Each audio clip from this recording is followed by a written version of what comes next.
Good afternoon, everyone, and welcome back to another in our series of celebrating diverse voices. Today's program will be a little more extended than our past programs because we have two great speakers who will be joining us for a good discussion today. Let me remind you before I get started that on the right side of your screen, there is an area for you to submit questions in a chat box if you would like. And my colleague Bernard Parker will be watching that. And after I have a quick discussion with our guests, then I'll turn it over to Bernard for some of your questions. I'll apologize up front and tell you that we can't always get to all the questions, but we will definitely do our best. And also let me remind you that if you missed any of the past sessions of Celebrating Diverse Voices, you can find that on our website. So today, I'm very excited to say that our speakers are Dennis Archer, Chairman Emeritus at Dickinson, Wright, PLLC, and of course, Mayor of Detroit from 1994 to 2001, and Dennis Archer Jr., who's the Chief Executive Officer of Ignition Media Group and founding partner of Archer Corporate Services. And let me say, they both are past chairman of the board of the Detroit Regional Chamber. We thank them for their leadership, and Dennis Jr. is still very much involved in many ways at the Chamber, heading up several committees and a conference that we'll chat about a little bit later. So today we are going to talk about Detroit through the decades when it comes to systemic racism and discuss work underway to improve equity for Black Detroiters. We'll also talk a little bit on the needs to be going forward to create a better city with outcomes and opportunities, and then also learn their perspectives on what businesses can do to create equity, which is obviously on all of our minds these days. So let me start with you, Mayor. Your 2017 memoir was titled Let the Future Begin, taken from your 1993 mayoral campaign slogan, which of course then led you to a successful election and subsequent leadership during key times, obviously, in Detroit's revitalization. Let me ask you, how has the business landscape changed since then? And did it change in the way that you thought it would? It changed because the city was forced to go into bankruptcy, and it came out excellent. So it did not, that was not something that I contemplated or even thought about, because we had a balanced budget each of the 8 years that I was in office, with its modest rainy day fund and the like. And so from that perspective, it threw us back a bit. But in terms of the collegiality between business, the community, and the city of Detroit, working with its colleagues around the state, it is even much better than I would have thought, but hoped for, as I work to bring about brighter days for the city of Detroit. Thank you. So Dennis, with the city's employment agency, Detroit at Work, and also the hiring efforts at the new FCA Stellantis assembly plant focused on Detroiters, how do you think we're doing overall in ensuring that the revitalization is equitable and Detroiters properly benefit from the projects? Yeah, it's a great question, Tammy, and thank you, first of all, for having me, and thank you, Beverly Maddox and her behind-the-scenes team for all the work they do to make these things come to bear. Detroit's 139 or so square miles. The greater downtown Detroit area is 7.2 square miles, and so there was even a report that was updated quarterly for a number of years called the 7.2 square mile report, because that is where a lot of the focus had been as it relates to development. My father will tell you that in order to get people to want to come invest and have the confidence to invest in the broader neighborhoods, you first have to have a robust downtown. One cannot come before the other in a city that's laid out like the city of Detroit. And so I think present day, in talking about what this mayor, Mike Duggan, has done, I think his first term and much of his second term at least the first 2 years of it, were focused on downtown, bringing big names, 5,000 people coming to our FCA facility, convincing GM not to shut our facility and to move a lot of employees to an electronic vehicle facility, luring large 800,000 person businesses downtown. His efforts, coupled with, in large part, Dan Gilbert and his investment, but there are a number of other people who may have 10, 15, 20, 30 properties downtown when normally they would be a big player, but they're overshadowed by Dan. All of that collectively has made downtown a much more robust destination for business, for people coming out for entertainment. We benefit from that at Central Kitchen and Bar. Because there's that foundation of investor confidence, you are now starting to see, in large part, one, a significant focus from political leadership, both at the city and county level, into the neighborhoods. And you're seeing small investors, smaller entrepreneurs investing in their neighborhoods. People in Detroit neighborhoods, they want the same thing that people in suburban neighborhoods want. They want to go get coffee really close, grocery store, the drugstore, the dry cleaners, get gas within 1 or 2 minutes of their home. For those of us that live in Detroit, you want the same, and that's a prime opportunity for investors to invest in their neighborhoods. If you look at Livernois, the Avenue of Fashion, from 6 to 8 miles, significant amount of small investment. And that's small entrepreneurs working with city government, I think some assistance from state government in terms of grants or road work. And so my long answer, and that was long and I apologize, is yes, there is improvement as it relates to Detroiters being more equitably involved, but there's still a ton of work to do. We can't rest on our laurels. There's more to do than has been done, if that makes sense. Excellent, excellent, yes. Well, for the next few questions, I really want to get both of your perspectives. So let me start with you, Mr. Mayor, and then Dennis, I'll ask you to follow on this next question. How has systemic racism impacted revitalization efforts in the previous decades? And how is it impacting those efforts today? Mr. Mayor? It took a long while to be able to create an opportunity for businesses of color, African American, Hispanic, etc., to be able to have access to capital. When I ran in 1992 to 1993, I was elected. All I could hear from outstanding Black businesses was that we can't borrow money from the bank. We can't even borrow money from the Small Business Administration to allow us to grow and develop our businesses.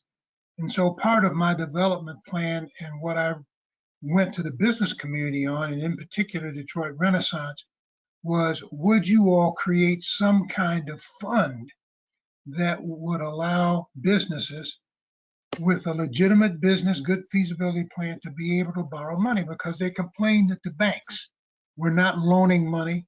They could not access to capital, and so they needed it to grow.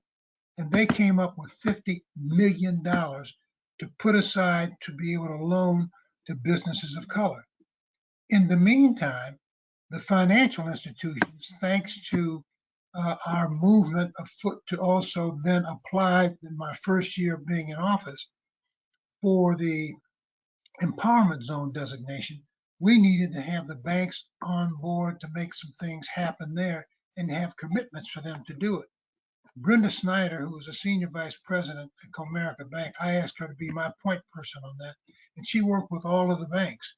They first came back and said, well, Mr. Mayor, we've got about $500 million, $500 million. I said, that won't do it, because we're competing against other cities who have far more to offer, and our name, the city of Detroit, was never mentioned. We need to have something significant. She went back to her bank, Comerica Bank, and then went to the others. They came up with $1 billion. They came up with $1 billion that businesses could access if they wanted to borrow money to be in the empowerment zone. Well, what occurred then was that as we got the designation, we had the best designation or application for the empowerment zone than any other city in the United States. And that was said by any number of folks, but it came out of the Clinton Gore administration. As soon as we got the business or the designation, that was in December 21st in 1994. By March, the press was asking me, well, you got the empowerment zone designation. When you going to see something? The first telephone call I got right after they called me in March was from Bob Eaton. Bob Eaton was calling from Argentina. He said, Mr. Mayor, would you be interested in Chrysler investing $750 million in a new plant over in the County area? I just simply said, yes, please, yes, we're ready to make it happen. And so it just kept building, General Motors and the like. The city of Detroit had the best investment by new businesses and the like than any other city in the United States. Even the newspapers didn't believe what we were being able to accomplish and the businesses that were online.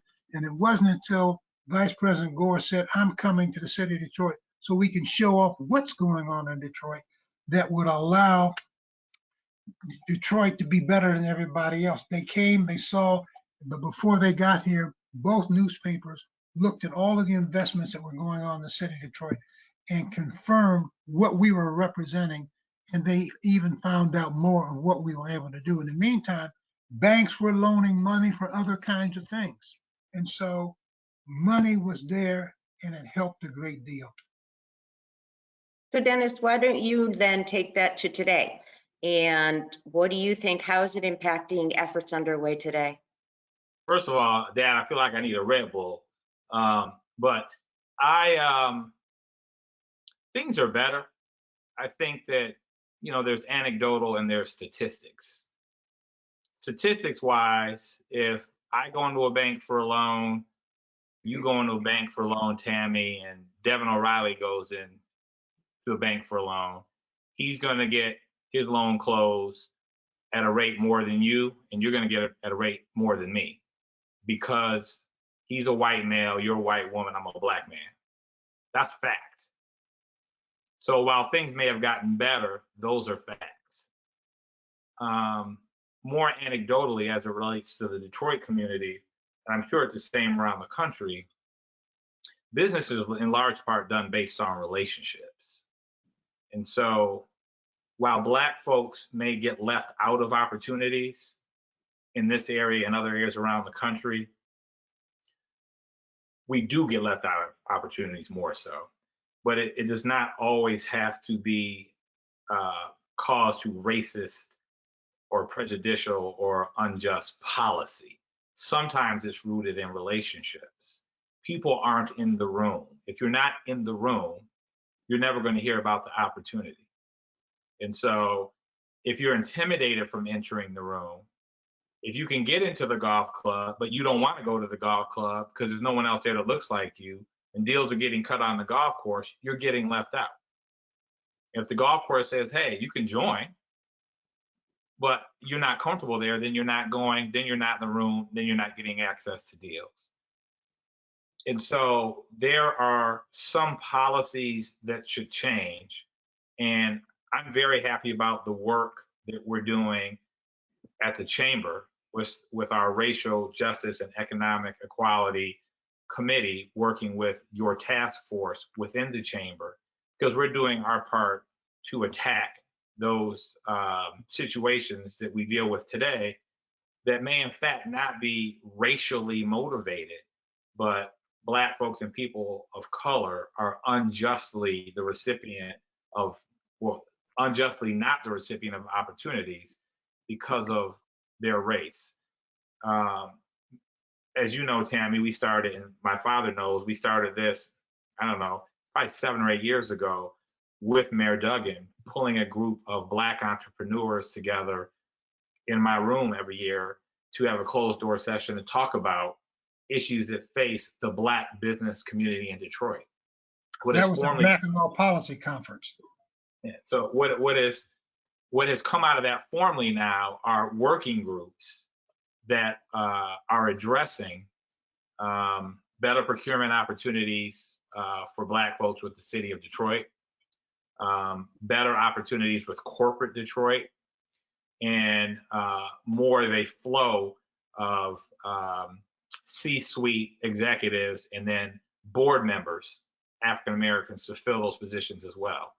Because the more we can ensure people have a seat at the table, the more that we can ensure people are in the room, the hope is that people will bring other people into the room with them. And so a lot of my focus, both formally and informally, is making sure I'm not the only one in the room, because that's selfish, and I'm not doing Black folks any good being the only Black person in the room. You brought up the Chamber's racial justice and economic equity efforts. Thank you for that, and thank you for chairing the steering committee that oversees this initiative. You certainly have brought great leadership to it and really kept us focused on where we need to go in our journey. So again, both of your perspectives on this next question, but Dennis, I'll start with you this time. What do you think the role of business is in shaping a more equitable future in the decade ahead? My father will be better at quoting the year, but sometime 2035, 2040, the majority of the population in the United States will be people of color. White folks will be the minority of the population. So if for no other reason, then it makes good business sense. Everything about a business should be reflective of the broader community. Your employee base, your board of directors, your C-suite, how you go about recruiting people in the organization, your supplier base should be a diverse supplier base.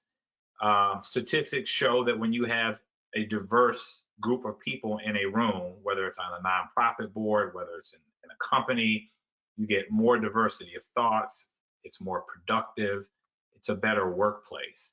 So I just think that it makes good business sense, Tammy, for businesses to ensure that they are getting not just racial diversity, gender diversity, religious diversity, diversity across the board. Because only when you have that, if you look at the companies, large companies that are performing at their best, they have great social equity practice, they have great sustainability practice, and particularly when you're trying to attract a millennial workforce now, they're looking to that. They're not necessarily driven by money. They want to know, what is our company doing in the community? What is our company doing to address racial injustice in the United States? And so not only are you creating an opportunity for better diversity and thought within your organization, communities look to that. Communities look to see, what is GM doing? What's Stellantis doing? What's Ford doing? Are they speaking out about George Floyd? Are they not? When they made a commitment last June, are they keeping their word to the community, or are they not? And people, I think, are going to more and more and more start shopping, not just with their pocketbook, but with their conscience. And so it's in the company's best interest to get ahead of that. Mayor, your thoughts on the role of business in shaping a more equitable future? I agree with everything that my son has said, but I would also make the following observation. Back during the presidency of John F. Kennedy, there was a move afoot to open up doors for people of color. It came up with the name of Affirmative Action. And for years, there was a lot of things that were being done. After President Kennedy's death, President Johnson and others, headed up by Reverend Dr. Martin Luther King, caused for the civil rights and election and all those kinds of things in the mid-60s to take place. And then things sort of slowed down. It was when the $1 billion roundtable came into fruition. Ford, Chrysler, General Motors, Walmart, and a number of others started doing business, as Danny mentioned, with businesses of color. And it has expanded.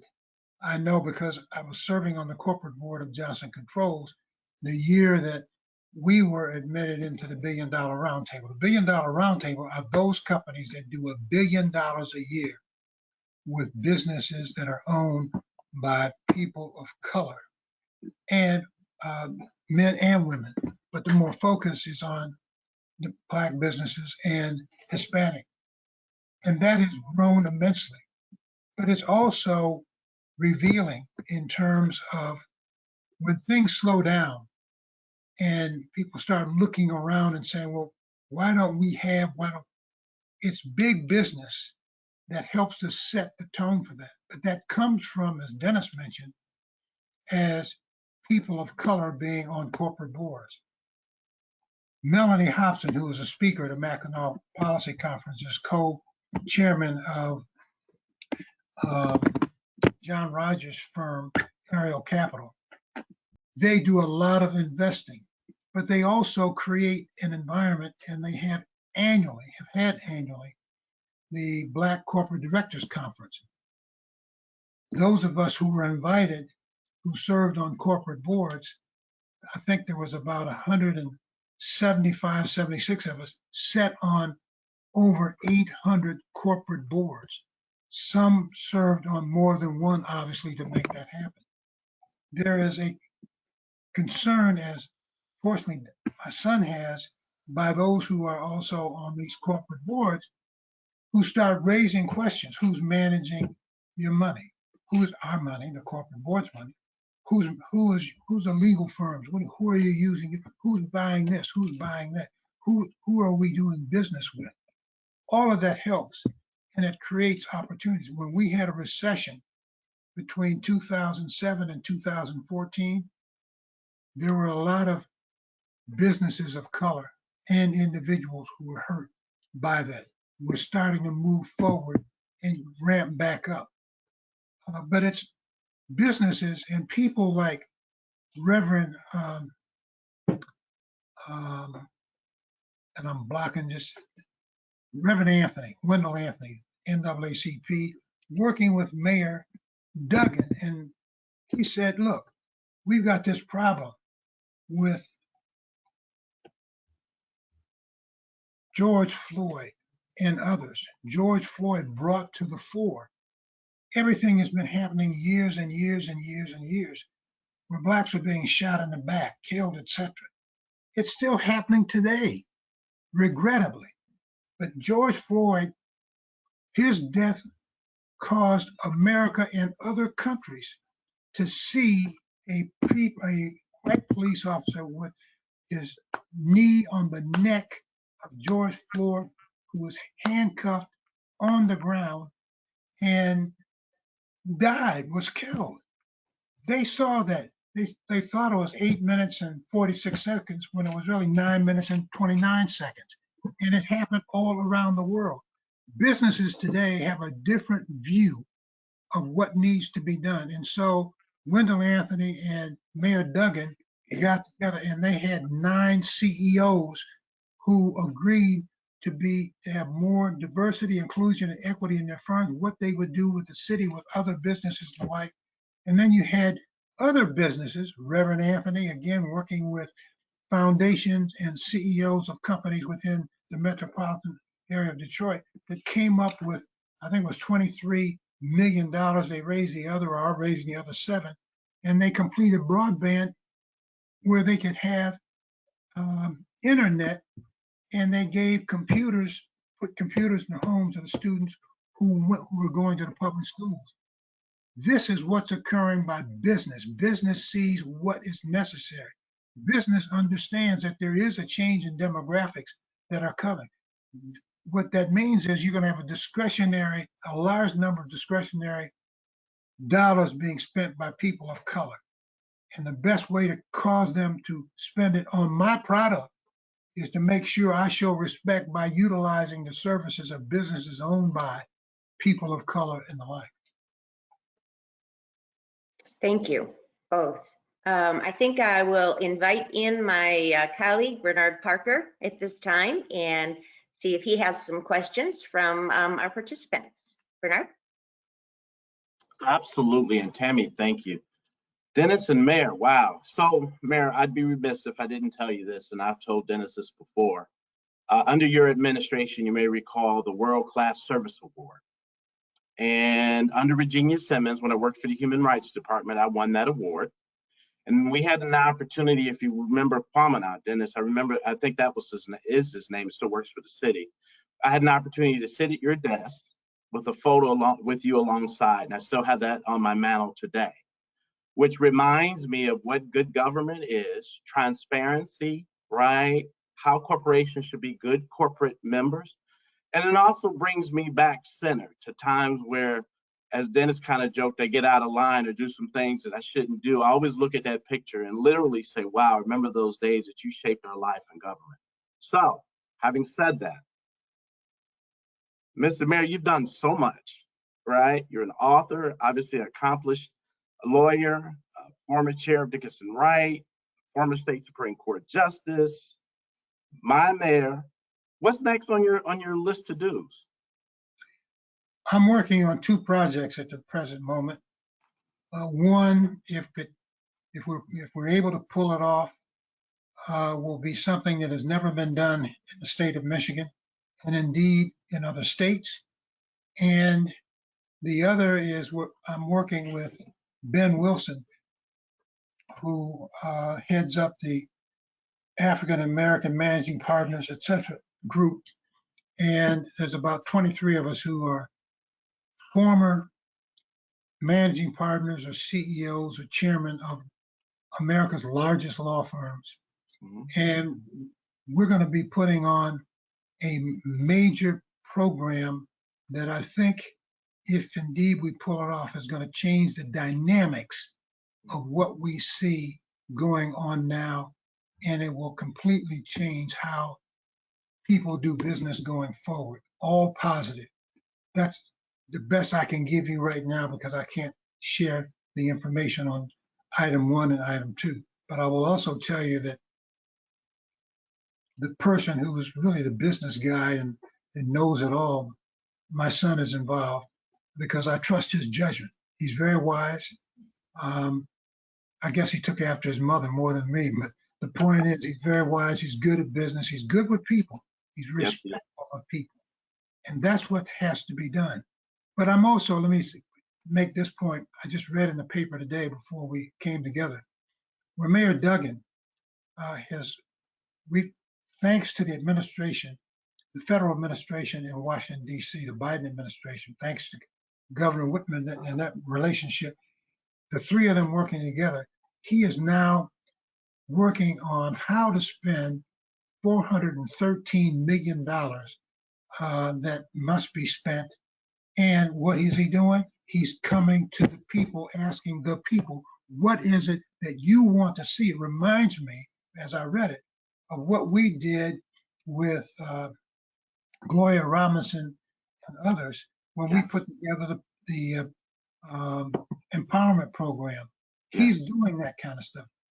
Dennis mentioned before in terms of, and I think it may have been Tammy who raised the question, but Dennis certainly was the one who put it together in his suite and during the Mackinac Policy Conference.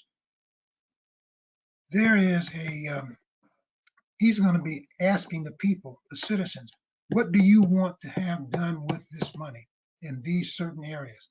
I invite and encourage everyone to attend. If you look in the Free Press today, which is where I read the article, I haven't had a chance to read the news up, but I assume it's there too. It gives a Zoom meeting that you can call into and watch and hear what's being said about how to spend that money. That's what has to be done. You have to reach out to the people that need to help you get their ideas, and it causes the city to come together in a very strong way. Wow. I tell you, even though I'm supposed to be interviewing you too, I'm more engaged as as a non-participant because it brings me back to the day when you would talk, Mayor Archer, and you'd see us all looking like E.F. Hutton. So on that note, Dennis, you know, I've said to you before that New York may have Jay-Z, but Detroit has Dennis Archer Jr. So Jay-Z said, check this out, I'm not a businessman, I'm a business Man, right. So, how important are relationships and a personal persona in creating a business? I touched upon earlier about the importance of relationships. I don't want to take up more of the viewers' time repeating myself, but relationships are, very important. And I guess I would give kind of direction in that regard twofold. One, for people that are in the room, no matter what you look like, open up your room a little bit more and invite some more people in. And then for people outside the room, whether you feel a little bit uncomfortable or not, if you can get in the room, walk in the door. Because once you get in the door, you're going to realize, oh, you know what? I should have been in this room a long time ago. I was silly to not walk in the door. I'm seeing the opportunities that are afforded. As relates to, Jay saying he's not a businessman, he's a business, man. I think it goes to one's brand.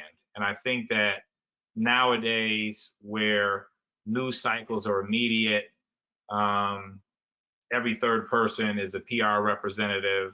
You can post whatever you want on your LinkedIn. You can create a personal or corporate website for less than $100. I think people are remiss to not treat themselves as a brand. That not only goes to how you present yourself from a business perspective, but it's how you conduct yourself across the board. You see over and over and over again, most recently with a dear friend of mine out having an innocent dinner with a group of her friends, and all of a sudden it's a national story. Because unfortunately, the more that you are a businessman or woman, and the more that you're in the public spotlight, you have to be aware that you are a brand, you are a persona, and you have to protect that brand at all costs at all times. So relationships are very important, and considering yourself and treating yourself as a brand, I personally believe is very important. Thank you, brother. Mr. Mayor, so you're a graduate of Western University, 1965 education. Believe you're Alpha Phi Alpha, also a Mason. My daughter, along with some of my colleagues, are graduating from, or have graduated from Western, but my daughter graduates in December. She's biomedicine/chemistry. So she asked me, she said, Daddy, when you interview Mr. Mayor, ask him, how does it feel to have the whole Archer Picard complex named after him? And of course, I couldn't do anything but laugh. Well, I want to tell her that I thank her for noticing it.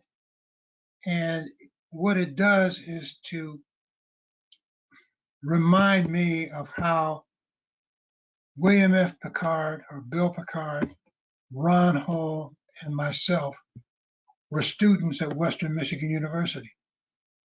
At the time we were there, we were following our parents, grandparents, our families' admonition: go to school, get good grades, graduate, and go to work. In my case, my mother and father did not have a college education. And thus, I did not know what I wanted to be, but I knew I wanted to be and get a good education. And I also knew that there were a number of outstanding fraternities, but the absolute best was Alpha Phi Alpha. And so that's where I went, and so did my son, Dennis. And so, but the point is that Bill Picard, through his generosity, a person who started working in Cleveland, Ohio, after graduating from Western Michigan in Kalamazoo, and began active work in the civil rights area, in working with the National Urban League's office there. And he started meeting outstanding people here and the like, and he wound up getting his master's degree, wound up getting a doctorate degree, and he also understood the importance of business. And so when he came back to Detroit, he opened up his first McDonald's store, and he became an entrepreneur. Bill Picard is just phenomenal. Ron Hall, same way. I started teaching learning disabled students in Detroit Public Schools. And then thanks to the wisdom of my wife, who saw in me what I didn't see for myself, and she suggested I go to law school. I went to law school. And so I followed that path. But we always gave back. That's what we were taught by our parents. That's what we all believed in, Bill Picard, Ron Hall, and I, and others who felt the same way. And when Ron Hall, we lost him too early because of an illness. And I was on the board of trustees at Western. Ron Hall followed me, and then he had to be replaced because he died. And Bill Picard came on board. Bill had a great vision, which is consistent with his wisdom as a businessman. And he was very appreciative of Dennis, my son. He took to my son, and they seemed to get along exceedingly well. And so Bill's idea of giving is always to give back, and he does. I give back. I've got a foundation that Denny sits on, and Vincent, and my wife, and several others. And in a couple of years, we will have given away over $2 million in grants for kids to go to college, whether it's to Wayne State or to Western Michigan University. And then there are other things that we do in our own way. Some of us are better can give out more than others, but we give back. It's not me. It's not hoarding stuff. And that's what, if you listen to what Dennis Jr. started talking about at the outset, of being in the room and then giving back, that's what's needed. It's not me, because if that's who you are and what you do, you're not helping anybody. You might be helping yourself, maybe, but the most successful people are the ones who give back. And when you see them out there trying to open up doors, it's to bring others along. I've said on a couple of occasions that I've been ambitious. I use my left hand if I'm climbing up a ladder to reach up to try to get to where I want to be. I use my right hand, which is my strongest, so I can reach behind me and slingshot forward people like you, Bernard, and Dennis, and others, to be able to take advantage of what we're trying to open the door for. That's what we have to do in order to succeed, and we are going to do that. Well, I tell you, you bring me back to the days when I sat in your office as a young cat. It was just like, you would have us all sitting around the table. You could hit the pin drop, but I'm sorry to digress. Okay, Dennis, I have one more for you. You're a developer, president of Archer Corporate Services. You're a partner in Central Kitchen and Bar, owner of Ignition and Media. You touched a little bit about barriers in terms of lending, but as a Black entrepreneur, what are some of the other barriers that you see other than the money piece? I think that, there's access to deal flow. A lot of times opportunities really never bubble up to public consumption. Property is about to come up for sale, and there's a broker that's going to get the listing that has a handful of people that they are used to doing business with. And so they call those 6 people and they say, hey, you know what? This piece is going to come up in about 6 weeks, but you want to take a look at it first. That has nothing to do with race. I don't think that person is being racist. These are people he's been doing or she's been doing business with. He knows that they can have the financing to close. He can get a quick commission, doesn't have to do as much work. So he calls those 5 or 6 people. I may not be one of those 5 or 6 people. I could be very capable. I could be able to pool the money together. But if I'm not one of those 5 or 6 people, I'm never going to know about it until it's on the front page of Crain's. That happens all across Metro Detroit, really all across the country and world, because that's the way that business happens. Much of what I do, really all of what I do, I am in some way, shape, or form partners with or invested with people that I have relationships with first. many of whom are my dearest friends. And so when one of us gets an opportunity, we do it amongst ourselves. It's a natural inclination. And so because I know that oftentimes I live that sort of insular business environment, it's why when I get involved with the chamber and I get involved in other organizations and sit on diversity boards at different corporations, I go above and beyond to make sure doors are open.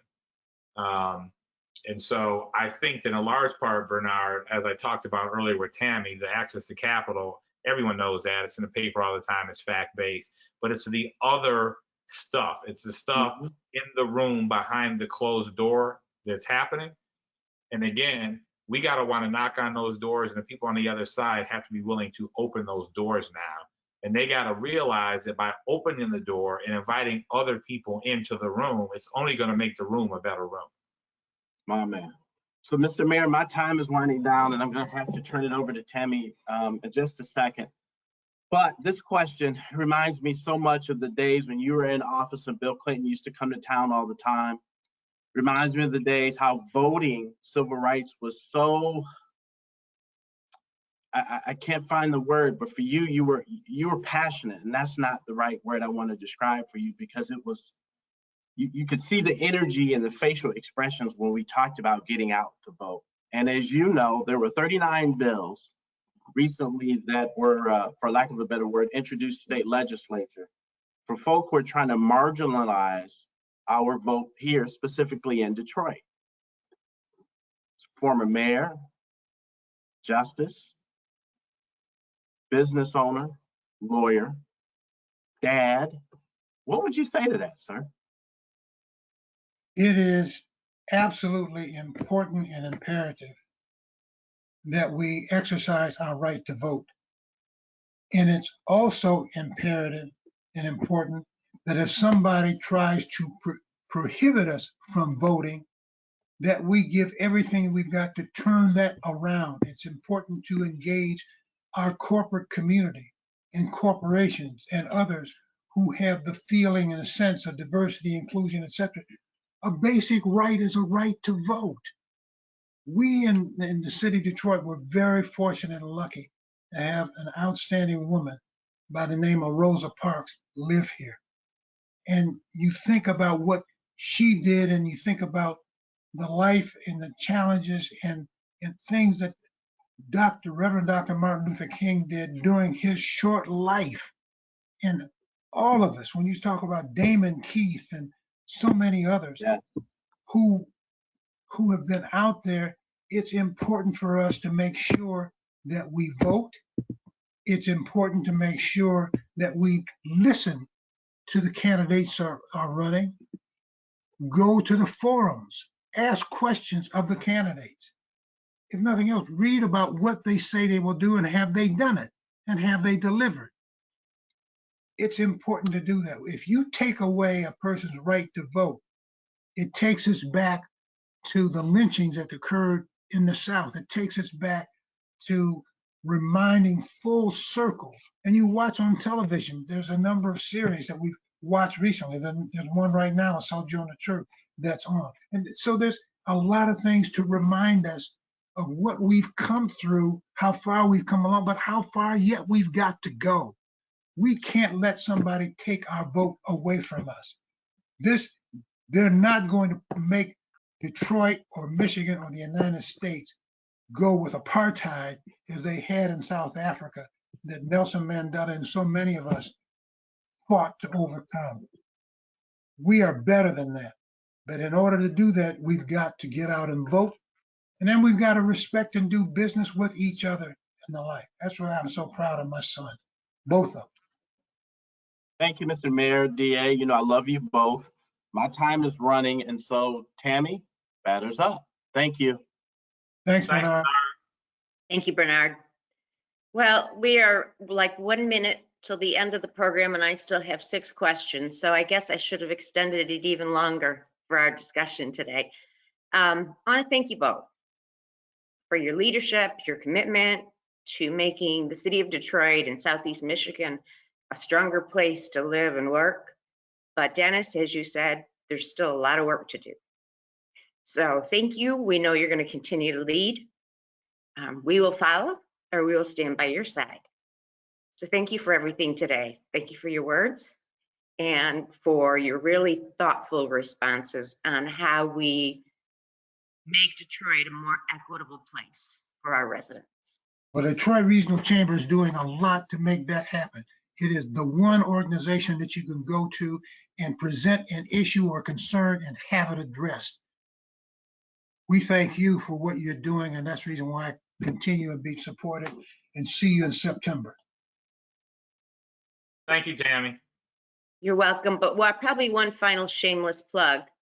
On July 13th, at the beautiful Aretha Franklin Amphitheater, we will be having the Detroit Policy Conference, where we'll be talking about the momentum in the city and where we're at this point in time. Dennis, thank you for chairing that conference. I look forward to it. It's going to be hot. So do we. And to all of you who are watching today, thank you so much for joining us, and I hope you have a great rest of your day. Thanks all. Bye-bye.